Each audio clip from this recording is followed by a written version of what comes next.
Hello everyone, welcome back to SR education. तो matric board परीक्षा निकटतर केमिति इंग्राजी रे भल मार्क रखिबे। तो ये ट्रिक्स गुड़िक ओनली फॉर टॉपर्स जो माने भल भाव में बर्तमान से पाठ पढ़ापढ़ी करिसेंती। तो सेमानक पई किछि ट्रिक तो कौन रही देखंतु। तो वीडियो में किछि ट्रिक कहबी से गुड़िक ऊपर आम डेस्क्राइब करवा। तो वीडियो को शेष पर्यंत निहात देखा। जदि मझिरु स्किप करुछंती किछि ना किछि ट्रिक मिस करिवे। तो प्रथम ट्रिक होची पाठ को भल भाव रिविजन करंतु। तो जहाँ जहाँ भी आमर सिलेबस रही ताको एग्जाम पूर्व भल भाव रिविजन करिवे, ताको पढ़िबे, लेखिबे, प्रैक्टिस करिवे। ठीक अच्छे।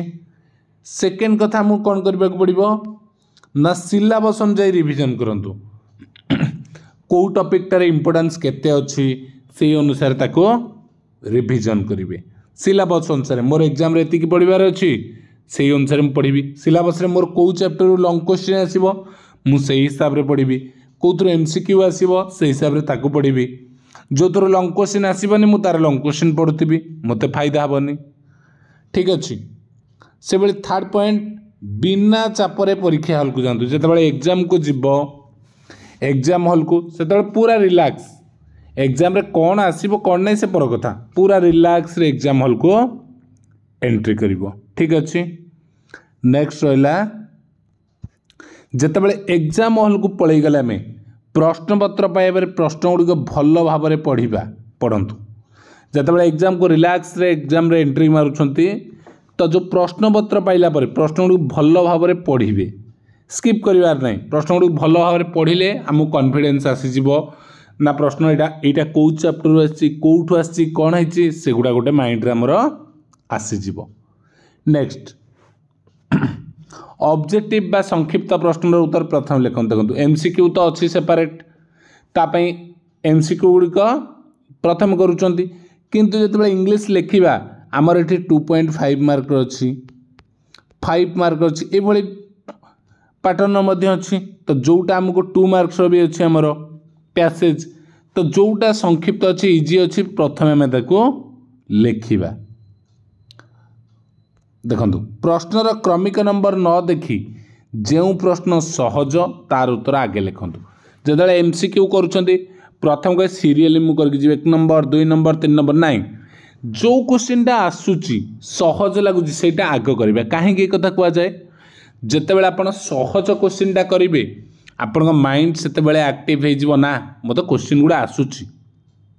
दी जन पिला जेतेबेले एग्जाम हॉल रे थांती ये कौन कला राम जन है राम जन है हरि दुई जन एग्जाम हॉल बसुंदी। राम कौन है मो सीरियल 1 नंबर 2 नंबर 3 नंबर मु करिवे एमती 1 नंबर पर 2 नंबर क्वेश्चन टे कष्ट से बस भाबुची, किंतु हरि कहला 1 नंबर आसिला 2 नंबर आसुनी छाड़ी दे 3 नंबर कर चल 4 नंबर आइला मत 8 नंबर आउज कर चल जोटा आसिला से सेइटा कर चलला।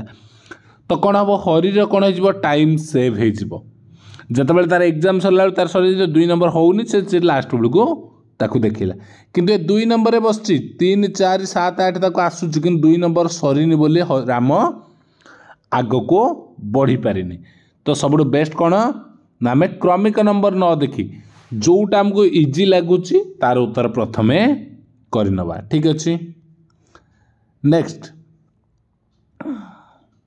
सब्जेक्टिव प्रश्न उत्तर भी से अनुजाई जोटा सब्जेक्टिव लॉन्ग क्वेश्चन रे जोटा कौन है हमको प्रथम आसला मत 1 नंबरटा लगुच मत आसी पढ़ी मुझे पढ़ी से आसी करदेली 2 नंबरटा मत मन पड़ूनी छाड़ दियो 3 नंबर जोटा क्वेश्चन अच्छे एप्लिकेशन कि लेटर जोटा मत आसूची प्रथम मुझे को करनेबी। ठीक अच्छे।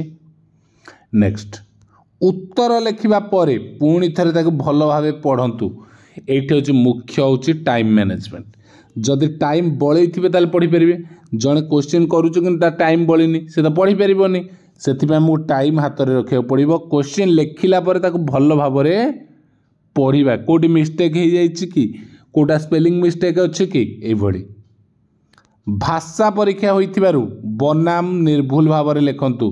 देखंतु जदि ओडिया हो इंग्लिश हो एथिरे कौन लेखाटा आमर स्पेलिंग मिस्टेक न होइथिबा दरकार स्पेलिंग टाକୁ ठीक भाव में चेक करके देखिबा दरकार। ठीक अच्छे।